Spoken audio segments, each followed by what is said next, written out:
excited because it is season 2. And Ellen, you are my first person in my brand new podcast studio. I'm absolutely honoured to be your first guest on season 2. Thank you. I have a boat and everything. I know, very topical. Yeah, and it lights up with little LEDs. Very, very snazzy. Yeah. I mean, we're an audio first podcast. Yeah. But I still need it to look pretty. Do you need to describe the boat then? I mean, it's a boat. It's actually an Italian boat, but I did take off the Italian flag on it because it was just getting a little bit loose on the end, and also I have a French husband. That wouldn't go down well. It doesn't go down well. And here's my Italian boat. Yeah. But yeah, you can tell that I am not about yacht design by the fact that I just described it as a boat. A boat. Yes. Yeah. It's good that you're good at crew then. It's really good that I'm good at crew. That's the bit that I concentrate on and not the boat. Goodness. So the second voice that everybody is hearing at the moment is Ellen from Crewdentials. Indeed. And you're over here at the moment because it is, of this week, not when this podcast goes out, but right now for us, it's Cannes Yachting Festival. It is. How's the start to the season going for you? Really great, hotter than I imagined. There was a very welcome breeze yesterday afternoon. So I've done a day at Cannes and I've been seeing sort of prospects and clients in Monaco and on to you today, and then delighted to be invited on today. So, I mean, yacht show season is exhausting. It is. There's already a little bit of feet fatigue, I would say, but you know it's going to get worse until the end of September. I always find it exhausting, and it's exhausting. I feel bad saying it's exhausting because I know it's exhausting for crew as well, and they've just come off the back of the season, and then going into yacht show season as well. I remember last year at Monaco Yacht Show, I had crew telling me they get like 20 minutes off the boat, and they go get gelato from Ronnie's. And come back to the boat again. And at least for me, every now and again, I do get more than 20 minutes. That's true. It's sat down doing something around us. Yeah. But we're not here today to talk about yacht shows as much as it's a big part of our lives right now. It is. We're actually here to talk about crew vetting and criminal background checks, which is a huge topic at the moment. And I remember saying to you that I was not sure whether to do a podcast episode about it or not, because there is a lot out there. There's a lot of people's kind of personal opinions. Well, I would call people's yachting politics opinions going into it. But one of the key reasons why I wanted to talk about it is because I also see a lot of misinformation out there. Yeah. And I know you've seen the same as well. And one of the key things to make clear is that neither you nor I run candidate vetting businesses. Crewdentials is about certification. We're very much the objective, black and white facts, and that's where we operate, and that's fine, and that's where we're comfortable. So yeah, you're absolutely right. And I think crew vetting is quite an emotive subject, and as you say, there's been a lot of debate in the media and the press about it, and everybody's got an opinion. Because I think we have to appreciate and remember that, you know, up until 20 years ago, we didn't even have certificate checking for STCWs and things. It just wasn't even if there. They existed at the time. And so even that in itself is something that is relatively new. So then when we're talking about candidate vetting and criminal background checks, you know, there's a reason that's not seen yet, because we've only just started really to assess whether people can actually do their jobs or not. Yeah. But then crew sort of people vetting has been in industries for years. So I'm a qualified solicitor of England and Wales, and I qualified, I actually don't know how many years ago, probably sort of 16, 17 years ago. And I had to go through a criminal background check at that time, but that was the level of the vetting. But for the yachting industry, the whole subject of sort of formal crew vetting is quite new. But then I think it's also important to recognise that the recruitment agents and the managers already do a form of vetting, whether that's a reference check, it's a CV check, they're checking dates on CVs. So that part is already done, but it's whether there's sort of a need for third-party database checks and what those look like. That's where the conversation is kind of, there's a lot of focus right now. And I suppose that one of the first things for us to clarify is there is a difference between candidate vetting and a criminal background check. Very much so. So what would you consider candidate vetting?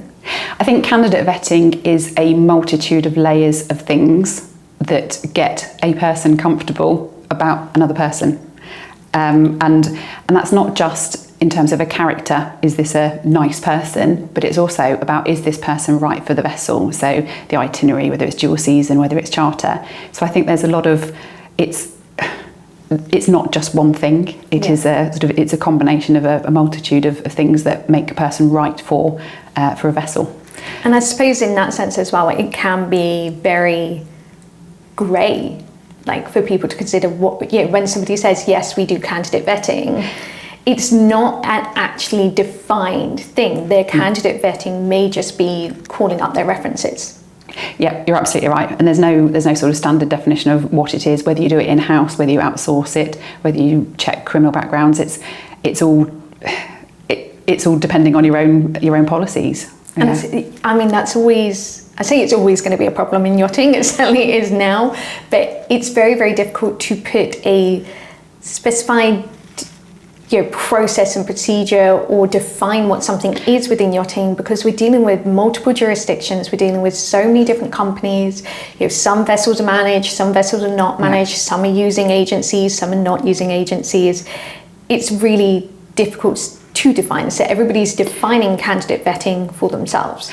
And I think in a way it's actually dangerous to define what it should be, what it looks like, because I think it then becomes a bit of a tick box exercise, because every vetting is going to be specific for the role, the vessel, whether it's permanent, whether it's temporary. There's so many variations that I'm not sure you can come up with a standard checklist of I must do this and I must do that. I think there's some basics that have to be done, and I think that's most importantly reference checking. And the CV, making sure there's sort of no massive gaps on CVs, and sort of getting a feel for whether somebody's authentic, telling you the truth about stuff. So I feel that's kind of the basic level of what needs to be done. How do you feel about reference checking? Because I'm always a little bit cautious when it comes to reference checking. I've worked in recruitment myself. I've been a manager who has been called about references and things. I've done written references that I never hear from again, or every now and again I might get a call and say, did you write this or not write this? But I'm also aware of the fact that maybe not so much in yachting, but certainly shoreside, if somebody called me for a reference check and I did not think that person was very good at a job, you can't actually really say that. Like, there are certain rules of what you can and can't say during a reference check.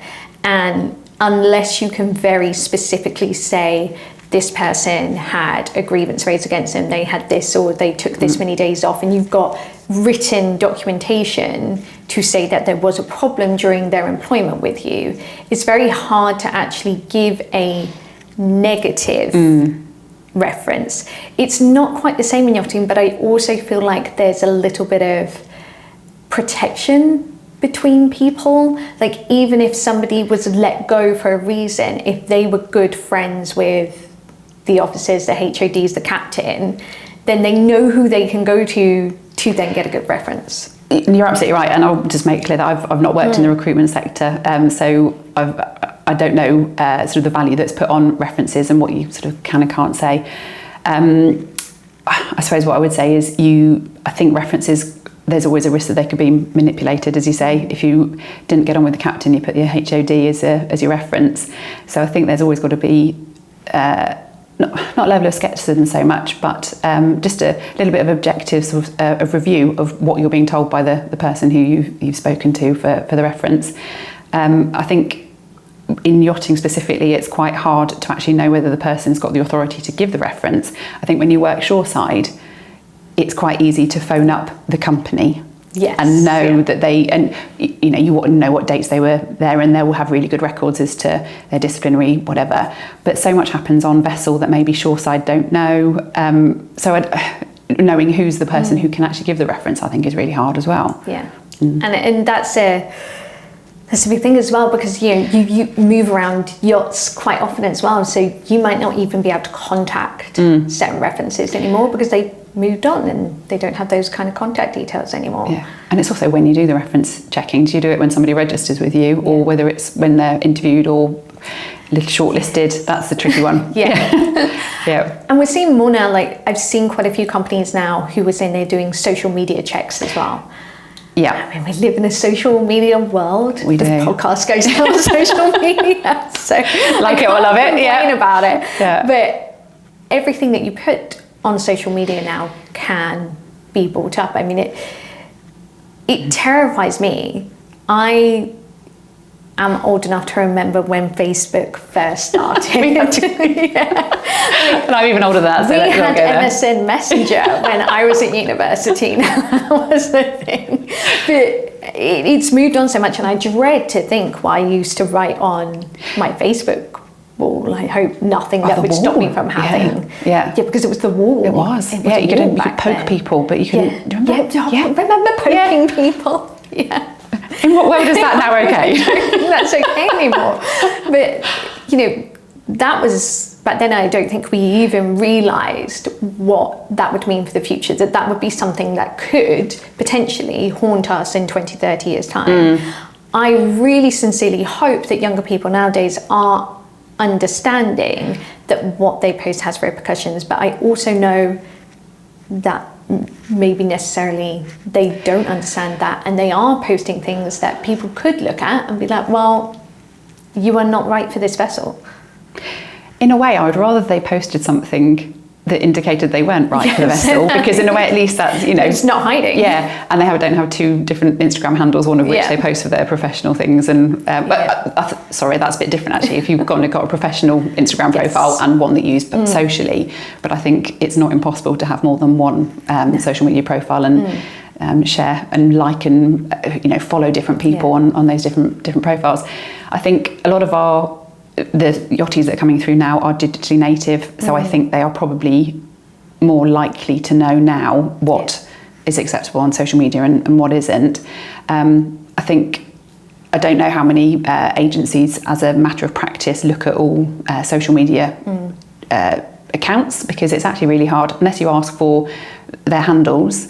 Trying to find somebody is actually quite tricky, and are they actually giving you the ones that they all of their handles, but I think social media checks can actually do a really good task. I think it's a great thing to do if you can actually get underneath the fluff. And I know that there are people that have got sort of a more investigative background that will help review people's social medias and see whether maybe they're using misogynistic language, or whether they've got a very strong culture of drinking or anything like that.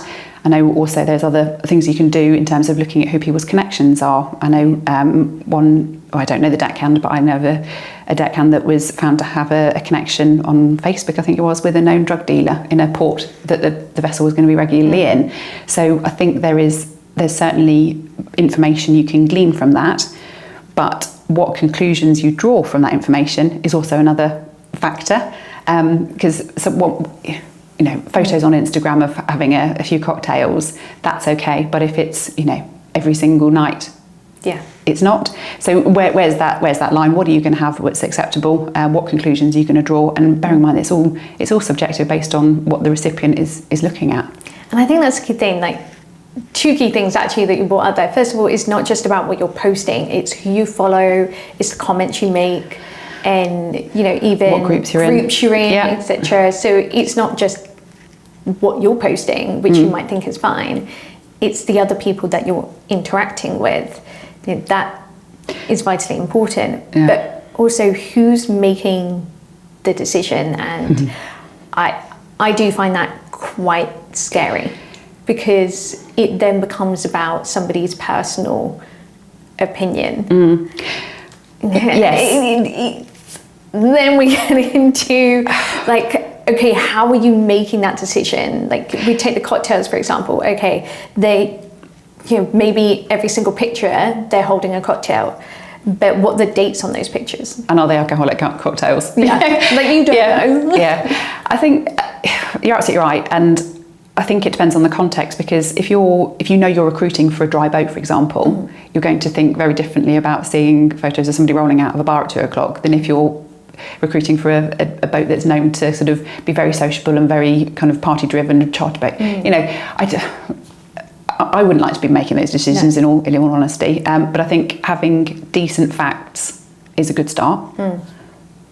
I also think that's maybe where opening up to independent agencies can kind of work, because it's kind of taken that decision out of the vessel's hands and it's becoming very black and white. So you can literally have people and say, okay, these are the guidelines for our vessel. These are the rules. Say, are we a dry boat? Are we not? This is the type of person we're looking for. We don't tolerate X, Y, Z.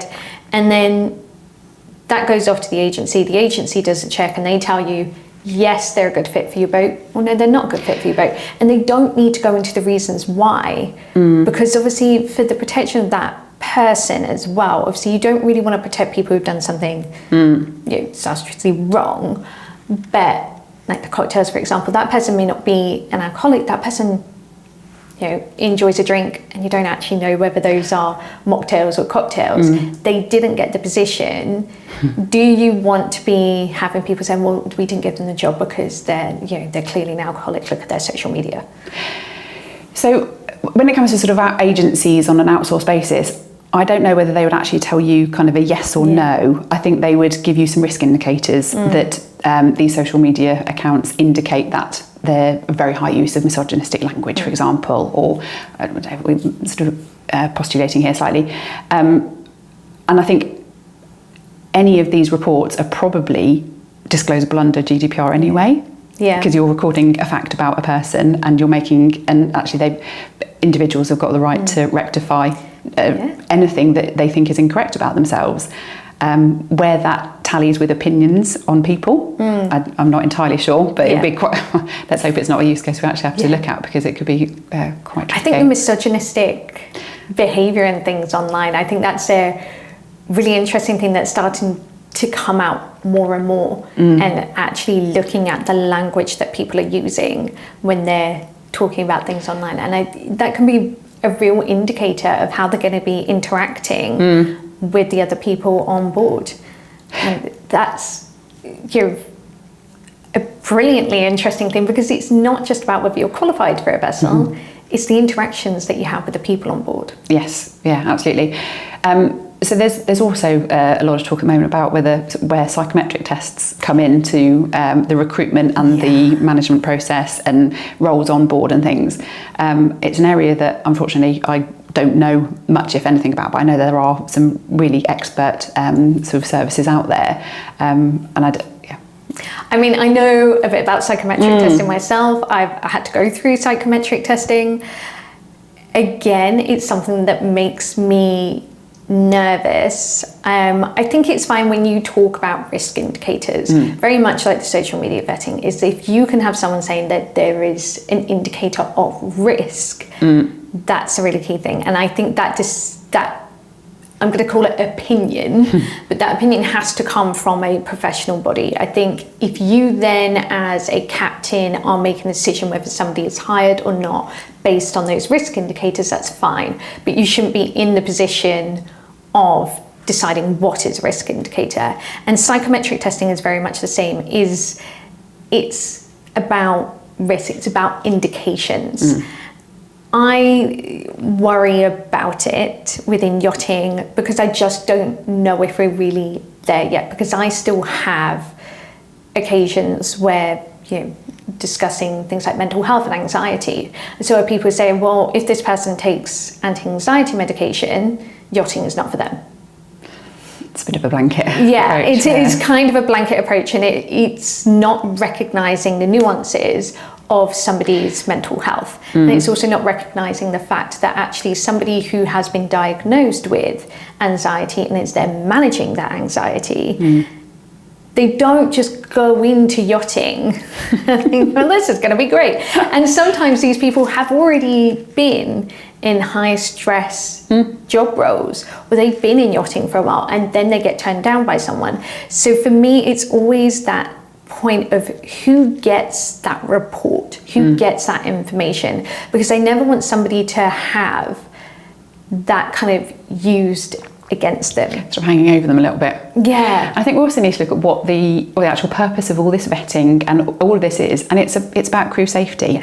Yes. Not just the safety of the other people on board, vitally important, but also about the well-being of the person that's being placed on board, and also the guests. But the recruitment and onboarding process is just one.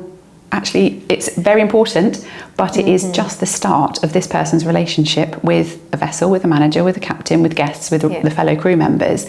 And to me, how that person is managed on board, how a mental health crisis is managed, how the leadership is, how bullying and harassment and everything can be reported, it can't be ignored. It's actually probably one of the most vital things. So we've got to remember what the context of these checks, whatever we want to call them, the vetting, the background checks, what they're actually seeking to do. Yeah, because it is an entire journey. I mean, you could have candidate vetting and psychometric testing, and you are of minimal risk, but then something happens on board, and there's not the responses in place that should have been in place, or maybe they just weren't as thorough as they should have been, because we do know there's still gaps within the industry. That does cause you to, for want of a better word, break. And just because you are low risk doesn't mean it can't happen. Yeah. But I mean, that's talking about candidate vetting. But the other side of this is criminal background check, which is different. And I think this is one of my key things, is for people to remember when we're having these conversations, we're having conversations online and LinkedIn and in panels and things, is I quite often hear those two terms being used together interchangeably. Oh, candidate vetting, criminal background check. To me, we need to make sure that we are being very clear as to what we're doing, because like we said, candidate vetting, whether that person's appropriate to be on board, and it could be a very grey area. Are you just checking references? Are you checking social media? What else are you doing? Criminal background check should be, I say should be because we're going to go into why it's not, but it should be a very clear black and white, do you have criminal convictions or not? But it's not. It's not. No. In a way it is, but it's not. So it's like if somebody gives you a clear background check from, let's say, DBS check in the UK, because that's one that I'm sort of a little bit more familiar with, what that is telling you today is, in the UK, I have not been charged and then convicted of a crime that is recordable, and it is still disclosable on a criminal background check. So all crimes have what you call sort of rehabilitation period. So after a set amount of period, it drops off, it stays on your criminal record, but it drops off the report as to whether you've got any disclosable convictions. Okay. Mainly, so because in the UK there's a Rehabilitation of Offenders Act, and it's basically saying that people are allowed to make mistakes, and that shouldn't define whether they are allowed to do or be certain things in the future. Obviously, it's always a question of degrees. Obviously, the more serious and heinous the crime, the longer it stays on your record, and there are certain things that will never be non-disclosable, if you like. So they'll always be disclosed on a check. I think the other thing to be aware of in the UK certainly is there's at least three levels of check. And so people like doctors, people that are working with children, vulnerable people, are any employer of those people, or if you're working for a charity or volunteering at a football club or whatever, you are by law allowed to ask for a more enhanced version of the checks, and it will disclose more things. In yachting, the only thing, unless you're working as a nanny, or you've got the sort of the legal authority to get the checks, you can only get a basic DBS check, and it's not, certainly it's not as thorough as the other ones. So that's what one criminal background check will do. I think we've got the added complexity in the yachting industry of not very many people in the industry have only ever worked and lived and been present and based in one jurisdiction. So how do you know that they haven't spent sort of, a year living in South Africa and a year living in Australia? And I think that's the thing, and naturally they are moving around the world. Yeah. It's interesting to mention about DBS, because DBS checking for those working schools. See, if you weren't a teacher, somebody who's working directly with children, you could work in a school without direct contact and you would not need a DBS check. This only came into place in the 90s. Right. Yeah, it's not actually that new, which unfortunately happened after a couple of schoolgirls, unfortunately, were murdered by a janitor. I remember. And that's the point that it then got introduced. So even on shore, this kind of background checking has only been in place for all of the people who work within schools. Not for very long now. Yeah. Memories. Yeah. So it's then we are getting into the realms of, okay, how do we get yachting to be on that list of you can get that enhanced DBS check? And that's complex. It is. I don't even know where you'd begin to actually get that on. And that would only be in one jurisdiction. Yes. So UK. And so in all honesty, I don't know the level of the checks that you get in say South Africa as an example. So I think unless you know what would be recorded, well, firstly, unless you know what is considered criminal behaviour in that jurisdiction. So a lot of the concerns that we have in the yachting industry about what we call bad behaviour, so the bullying and the harassment, probably isn't even criminal behaviour. It's that, you might see it in an employment tribunal, but that again wouldn't come up on a criminal background check. It would come up if you searched all the employment tribunal records, which I don't think you're going to do in any of these jurisdictions. Even that is really complicated. And yes, bullying should be something that we are reporting back on. But we also know that there are occasions within the industry where is that being reported and recorded, and how is that getting back to the next stage of employment? So I suppose firstly, there's a lot of what would be classed as bullying that could go on, that actually with a little bit of coaching and a little bit of awareness that that's the way you're perceived or that's the way you come across, then you can actually, with some coaching and management, that could actually be improved. So you kind of don't want to sort of black flag somebody and say that they are a bully and they get that title, that reputation. So I think there's that part which is a bit tricky.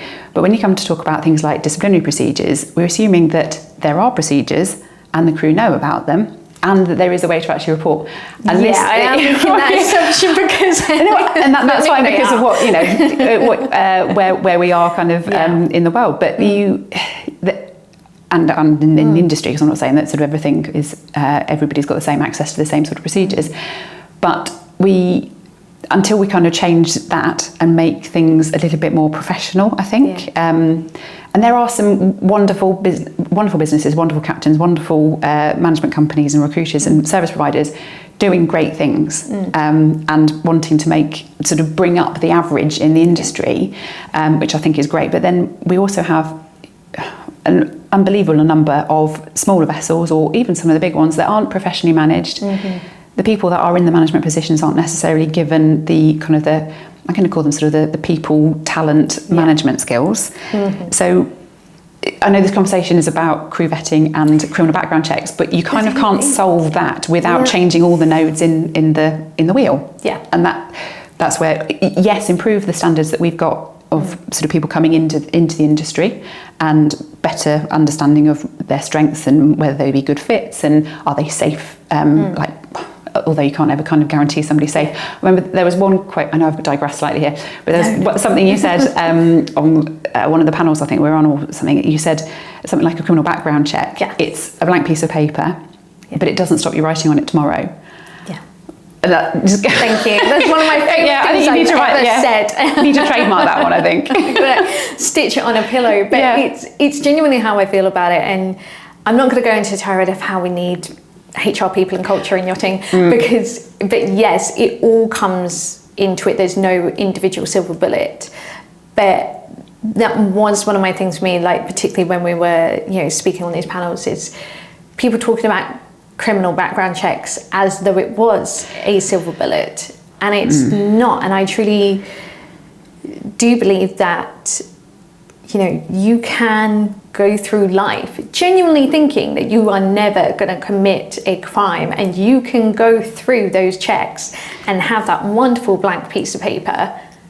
You do not know what's going to happen tomorrow, next week, etc.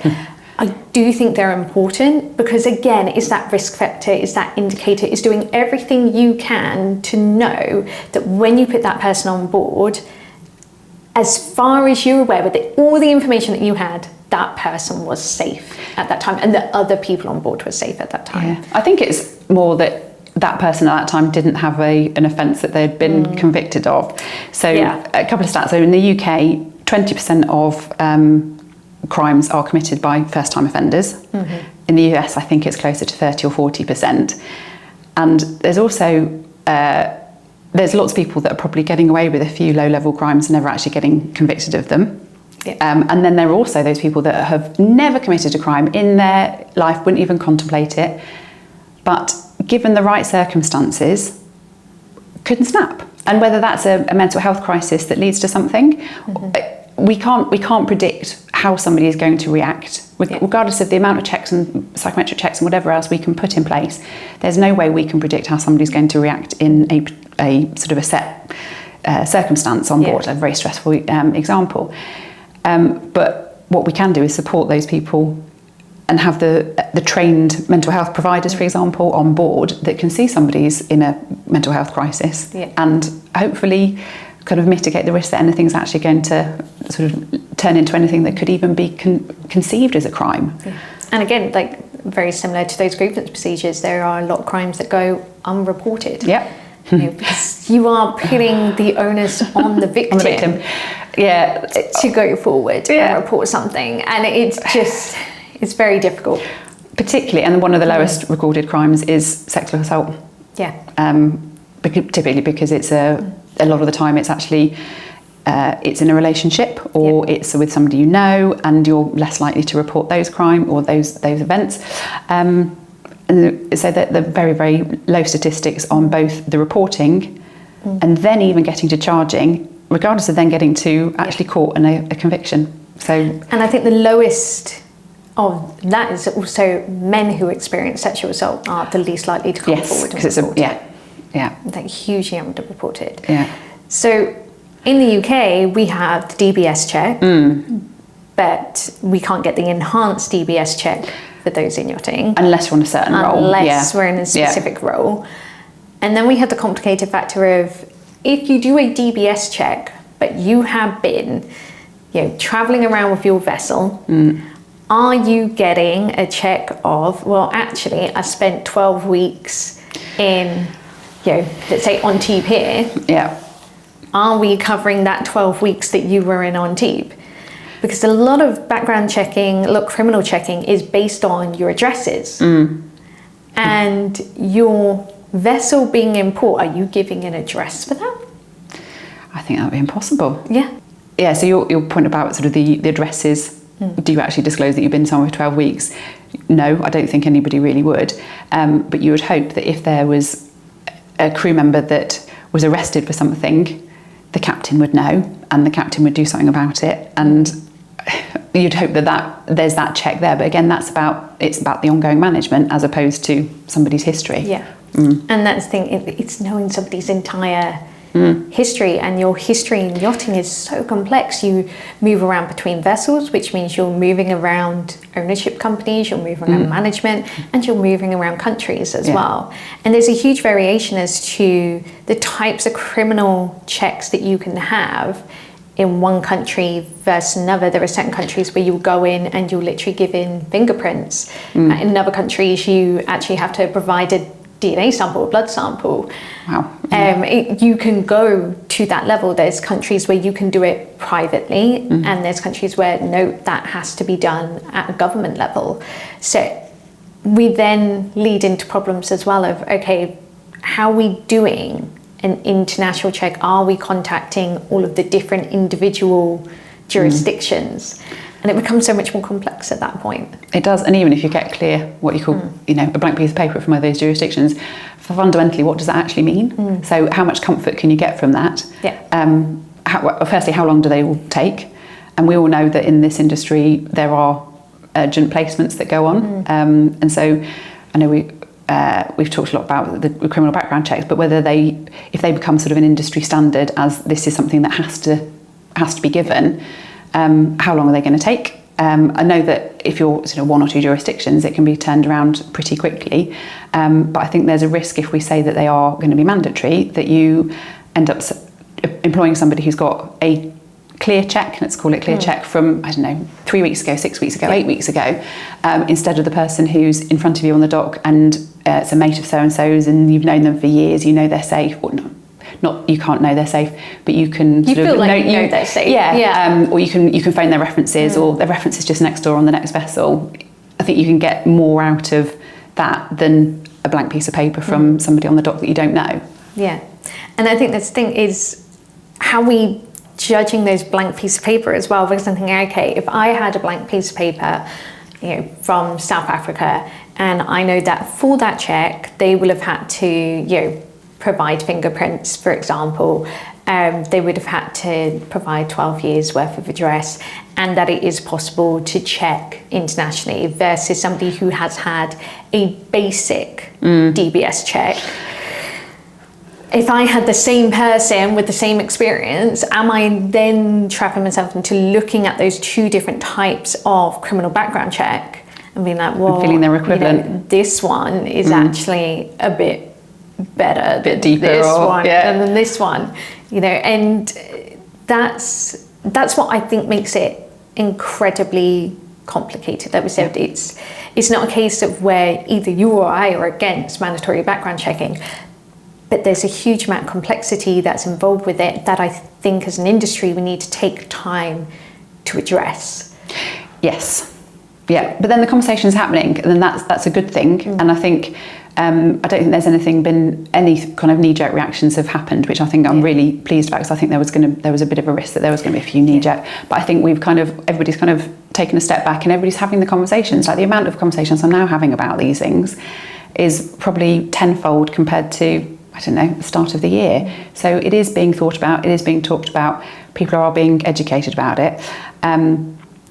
I think we're in a better position, hopefully, and progressing to a better position.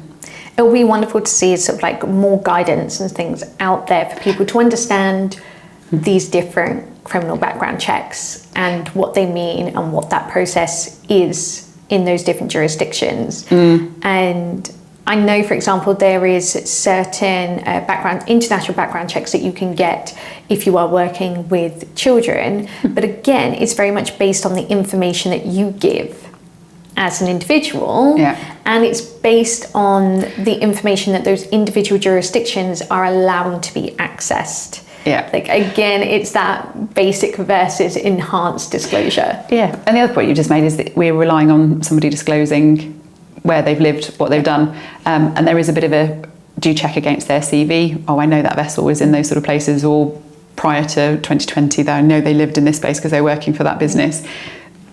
I think criminal background checks are probably quite easy to get around, and then if you've got a clear piece of paper, what reliance is somebody taking from that, really? And I suppose as well, you've then, going back to what we've said with psychometric testing and the vetting, you've then got an individual decision to make, because you might have somebody who committed a crime when they were 20 years old, they're now in their 40s and have had a perfectly clean record ever since, have been absolutely extraordinary in the industry, versus somebody who is in their mid-20s, maybe hasn't done anything yet. Are you counting the fact that this person has something against them? This person has only been in the industry 5 minutes. Like, how do you make that assessment? You're quite right, because we're making decisions on people's futures. Luckily I'm not, because I'm not in the role, but the people who are recruiting and managing are making decisions about people's future, their employment and their opportunities, and that is a massive responsibility. So it's about getting the right facts, analysing them in the right way, and being able to come to a sort of a logical conclusion that is right for everybody. So I often use the example of, 17-year-old kid who drinks too much and goes and crashes his car and kills some of his mates. That would be disclosable on a criminal record for I don't think it ever drops off. I can check that. But if that person is kind of entirely rehabilitated. Actually, they go off and they realise their mistakes. They go and qualify as a master or captain, whatever. Should they be prevented from fulfilling their sort of their opportunities because of something they did when they were 17 years old? It's really, this is kind of life-changing decisions that people are making based on a piece of paper. Yeah. Effectively what it is, we're doing it on a piece. And we can't ignore as well the fact that there are things that a criminal background check and possibly vetting would not come up with. You know, drug use, alcohol abuse, those things unfortunately do happen within the industry, and are not something that's relatively easy to establish and access through that background and vetting check, unless they have, again, been through something where it's actually been reported. And I think it's not, we've got a few conversations that are happening about whether drug and alcohol testing should become mandatory. Again, not something that I'm against. There are many other industries out there that have mandatory drug and alcohol testing, and I think we can't ignore the fact that these people are in a position of life-saving. They're in life-saving positions. That is the fact of it.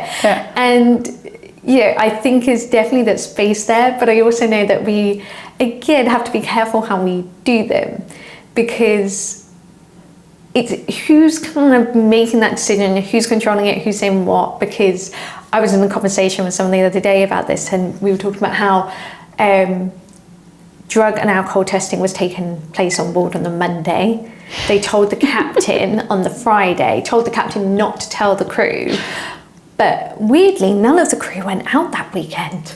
And it's just really strange that they all just stayed, on the boat playing board games. So, unless you were then doing things like hair strand testing that can go back 3 months or something. 3 months or something, most of the time they're going to use urine test and breathalyzer tests, and you also have the case of, if you go through a test that shows that you have been drinking, say within the last 48 hours, it may not necessarily tell you whether that person was drinking whilst or was over the limit whilst they were on duty.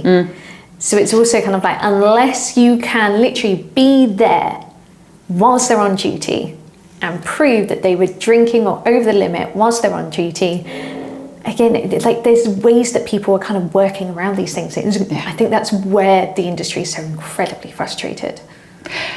Absolutely fair enough, and I'm not advocating for either way, because drug and alcohol testing is not something that I've sort of got involved in sort of on a policy level by any stretch of imagination.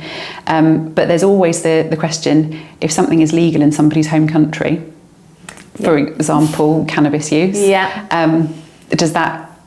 does that impact their ability to get a job? And I'm not making any kind of value assessments or judgments on that, but it is something that the people who are employing people or deciding whether somebody's being fired or put on a disciplinary, that's something that people are having to make those decisions about. And good luck to them.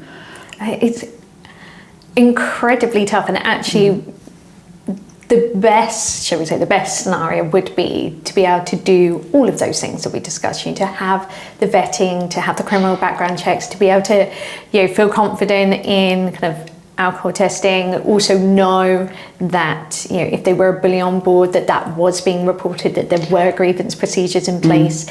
That's the dream. It's actually having all of those components and having that can work time together to do those. So in terms of the drug and alcohol testing, from my understanding, it's not something that's done in the recruitment process, is it? It's just it, and I think that's probably right. I think that's right.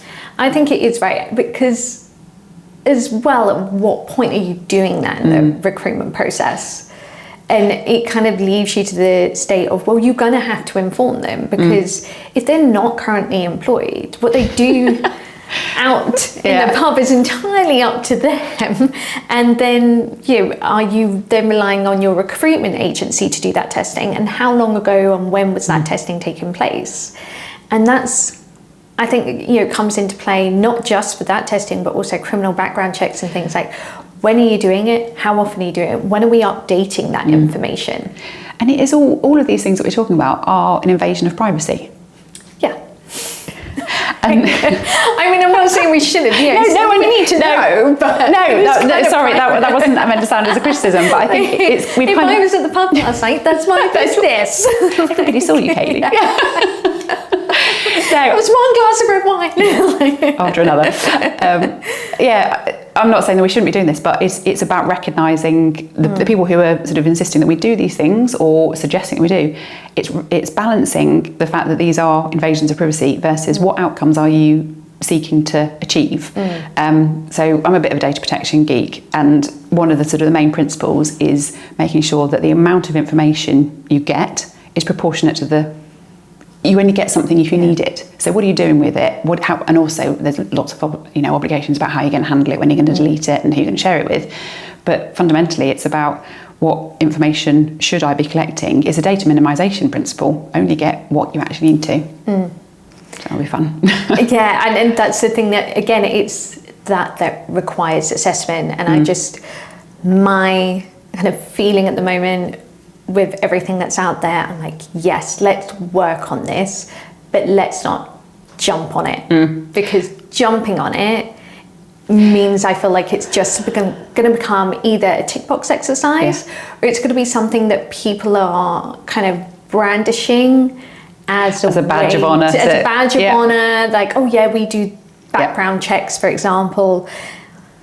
And are not maybe being completely crystal clear as to what that background check is. I think we all need to take the time to kind of think about, okay, how do we do this? All of those intricacies that we've discussed today, how are we getting around that? Are there rules that we're going to make?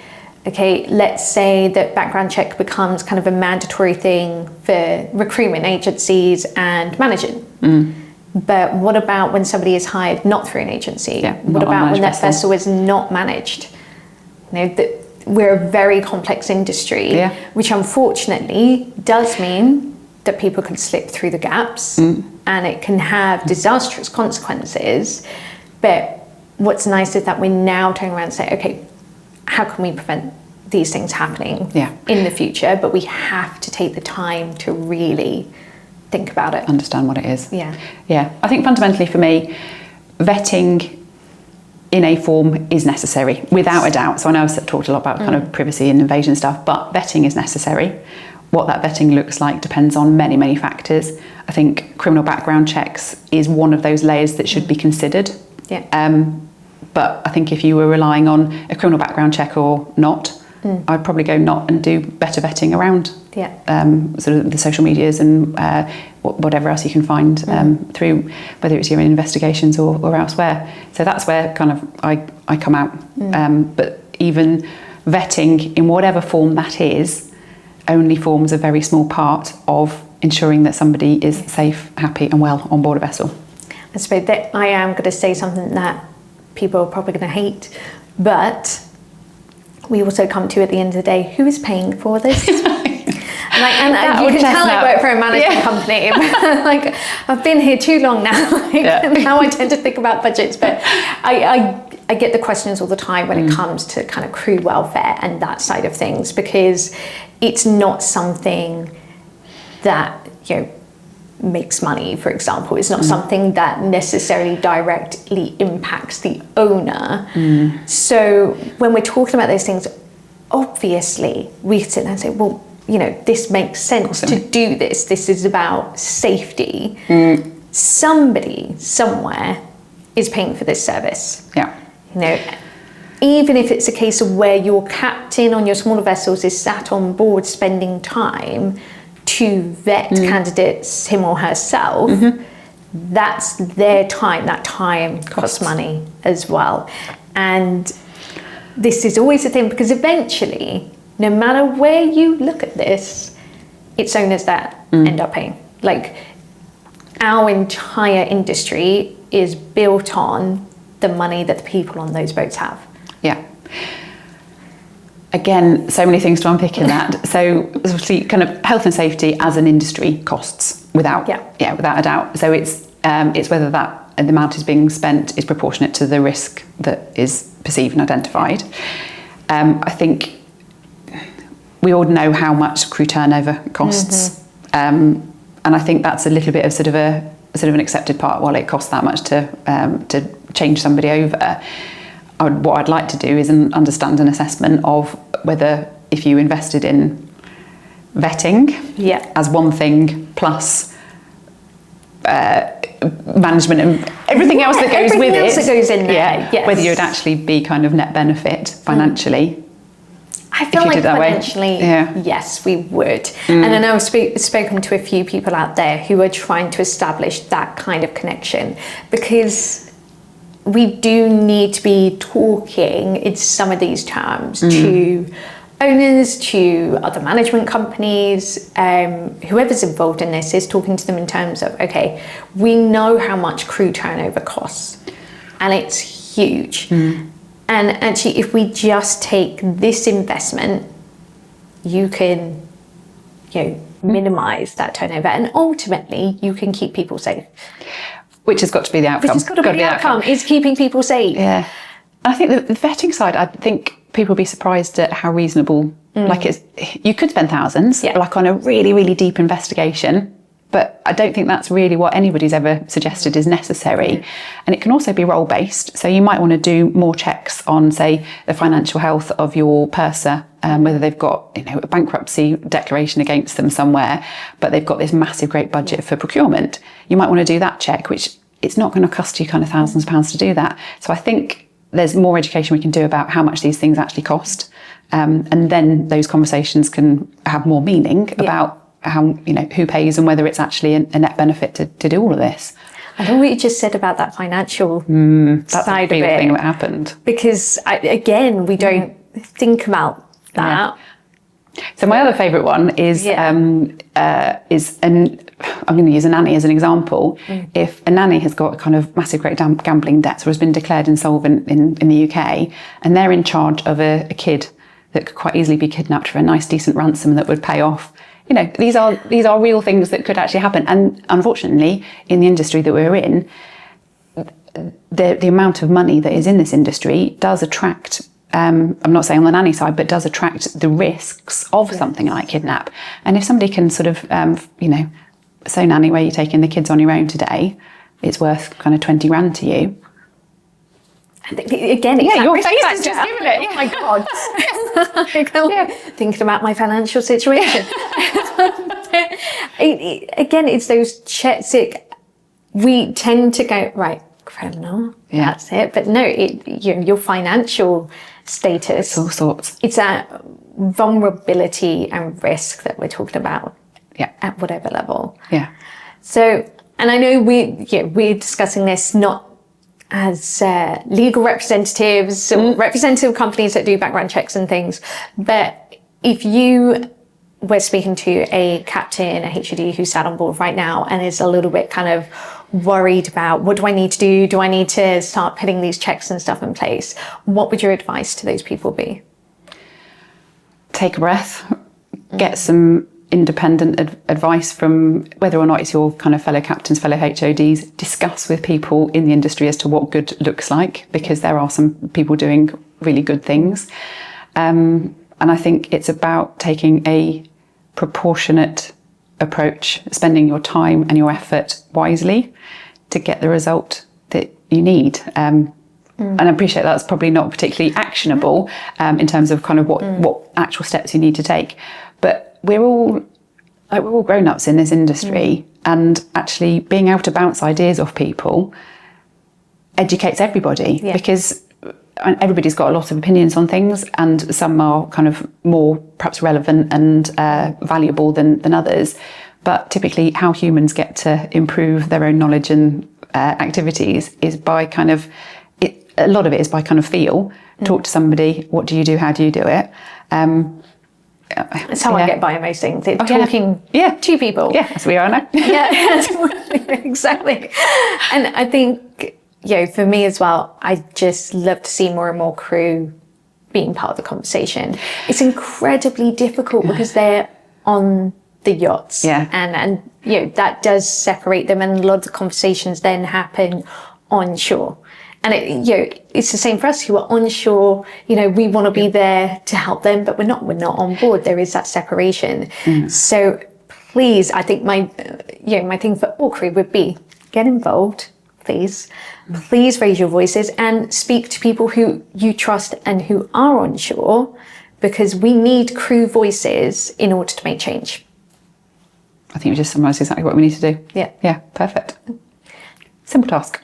I mean, that is, I was talking about something. I was talking about criminal background, crew background checks, and obviously a little bit about credentials as well, and introduction to yourself. Yes. So Crewdentials is predominantly about certification checking, yes? Yeah, certification, validity, and then compliance, role-based compliance. It's all about digitising the records, but also putting crew in control of their own information and enabling them to be on top of their own compliance, and also helping register with recruiters, managers, and things in a way that preserves their privacy. So, total. Again, it's putting crew within a position of power is vitally important. Yeah. So now I want the crew to get to know who you are. I'm really scared about this. A little bit. With my new little thing of Kaylee's 3 questions. They're great questions. Okay, that's fine. Can I pick which 3 they are no, or not? You can't. No. Okay. But my first question for you is, if you could go back on board now, what position would you go back on board as? Chef or crew chef? I'm the same. Oh, really? Yeah. I loved being crew chef. This is a really selfish reason why, but typically if I wanted to eat something, I would go to the shop and I'd get the stuff and I'd make it. And it was always like, I don't think I ever insulted anybody. Eat whatever I feel like. Well, so I was a crew chef over a winter period. And so it was a smaller crew, and it was kind of more of a 9 to 5 sort of job for everybody. Yeah. So it was, I loved that part. Yeah, crew chef. I would definitely go back on board as a chef. Okay. Yeah. Don't get me wrong, I realise that in the kitchen it is highly stressful. Yeah. But number one, owners love their chefs. True. They do. Yeah. There is a status there. Yeah. I love to cook. Anyway. Yeah. Like, I can make some amazing banana bread as well. Legendary banana bread at this point. Yeah. Okay. Yeah. We might have to have a banana bread off. Let's do it. And also, you don't have to spend all your time with the owners. I know myself, and I just know, I where your go strengths out lie there and say, oh yeah, this is what I made for dinner, and be all nice and take the glory. Take the glory. But I don't want to be at their continuous I know you're at their beck and call to a certain degree as a chef. Sort of 4 o'clock I want to make a sandwich. Yeah, make them a sandwich, but that's fine. But again, I get a bit of glory. That's the most amazing sandwich they've ever had. That's fine. And actually, if they're asking for one at 4 o'clock in the morning, they're probably quite happy to have it. But I know I could not be a stewardess, for example, because I hate to clean. Do you know what? I was talking to a recruiter I went out for lunch today with. So I should clarify that on the boat, I wasn't a crew chef, I was a crew cook, because I don't have my qualification as a chef. But the second boat I worked on was much smaller, and I was pretty much just general dog's body, so cooking, cleaning, deckhand, and a little bit of driving. And I think that was a really good job, because I'm a little bit of a jack of all trades, and I'm not particularly good at cleaning, as probably everybody at home probably will well accept. So I could do a basic level, that's fine, but I was never going to be detail orientated on the cleaning enough to be a stewardess. No. Okay. I think my other half could be a stewardess. When we did our episode with Leah from Washdown, people heard about my not wanting to clean. The fact that I have never, actually no, caveat that after that episode was filmed, I cleaned our toilet one time. Okay. This is the level we're talking. Okay, so I could probably beat you on that one then. I've never cleaned our toilet. He does that. I feel ashamed, but I'm really not. I'm not ashamed. I look a bit ashamed. I'm not ashamed. I don't think you should be ashamed, because I don't necessarily see it as a boy versus girl job. As long as somebody was cleaning your toilet. Otherwise, I am judging you. And when I did it, what happened 20 minutes later? He came back around and did it again. Oh, right. I thought it was going to be worse than that. Because he was not done enough. So I've now been taught not to clean, because he'll just do it again anyway. There's always that. Do a job badly and then we ask to go again. He does not listen to this episode, because he's going to get paid back on that one. But he gets fed some really good food, so it's fine. That's it. Yeah. Well, we have a split at home. I do the food, Dan does the washing. And that's, Yeah. because I can't do it all. Should So be. he can't do it all, so fine. So what is your top life hack? Top life hack? Yeah. Oh my goodness. Tiny little notebooks. Ooh, that's a good I've got 2 in my bag. Yeah, they are literally an extension of my brain, which isn't necessary at the moment. I love a notebook, and I can't use a phone for notes. Like, No, I know not some many. people who would be like, don't carry a notebook, carry a phone. But I can't do that. I have to physically write it. Yeah, so I'm either small notebooks in a bag or A4 paper on my desk. But then you open the window, it just goes everywhere. So that my A4 paper wouldn't be a life hack, but certainly my little notebook is. Like it's now, I've had a couple of days of the show and it's full of intro so-and-so and so-and-so. Remember to, I think I've got one in there that says, intro James to the French chap. You know, but I would probably remember what that means. Tiny notebooks. Yeah, I like that one. I'll show you later. Yeah. Final question. Yeah. It's one of my favourite questions. Okay. Would you rather be in the forest with a bear running towards you, or in the ocean with a shark swimming towards you? Are there trees around? Yes, there's trees around. Okay, bear, tree, climb. Bears can fly. Oh gosh, they can fly. Oh no, you've just complicated my life now, Yeah. Kaylee. I mean, you could still try it. I think you could get higher than a bear. I'm not sure I could. I know my daughter could, but I don't think I could. I've got too many questions about what type of bear and what type of shark it is, because like if it's a dogfish shark, I'm fine. Okay, let's say... Sorry, this is the lawyer coming out. It's got to be specific. I'm ready for it. Yeah. It's a grizzly bear. Oh. See, I haven't gone polar... I could have gone polar bear. That's huge. Yeah. I've gone grizzly bear. And I'm going to go... tiger sharks are more vicious than great white sharks. Like, I'm going to go great white shark. Yeah. Because I feel like they're both very big. Yeah, I think if the writing's on the wall, I'd rather be eaten by a shark than eaten by a bear. So I love the way that you've gone immediately, I'm going to die in this situation. I'm not sure there's another option though, because I can't run fast enough and I can't swim fast enough.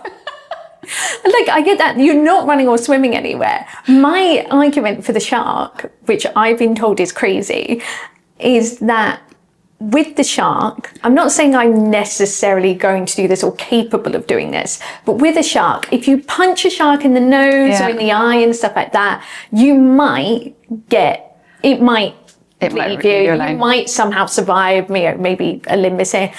If you punch a bear in the face. Game over. Like, it's punching you back. Yes.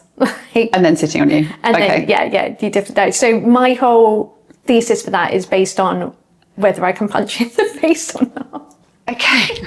This has taken a turn that I wasn't expecting. Yeah. Which I stand by. Okay, fair enough. It can work. Yeah. But I like the way that you were just like, how would I rather die? Well, I think you kind of go down in history a little bit as a shark. Yeah. Would you want that written on your gravestone, though?